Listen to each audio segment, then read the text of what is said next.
Класниците ще имат онлайн тест по математика в петък. Идеята на Просветното министерство е по този начин да се провери как се справят учениците, какви проблеми имат, какво ги затруднява и върху какво трябва да наблегнат. Тестът няма общо с националното външно оценяване след 7-ми клас и ще съдържа изцяло задачи по математика. Какви са нагласите на ученици, учители и родители дни преди теста? Вижте. 13 задачи, 11 с избираеми, 2 с кратък свободен отговор.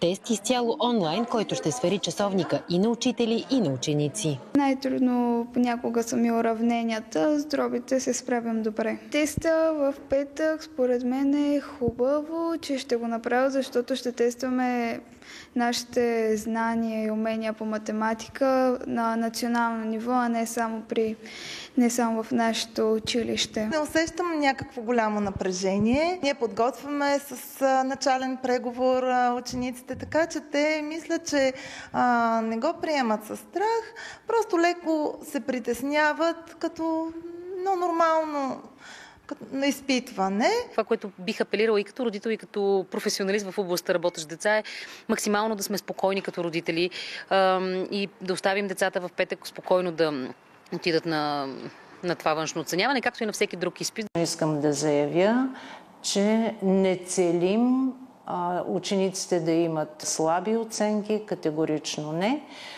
Просто искаме да видим в това изследване какви пропуски имат и доколко са усвоили учебното съдържание и какви мерки да предприемем за това. И това е хубаво, че се случва точно сега в началото на 6-ти клас, за да може да се вземат необходимите мерки по-рано, а не в 7-ми клас, когато вече има натрупани сериозни пропуски.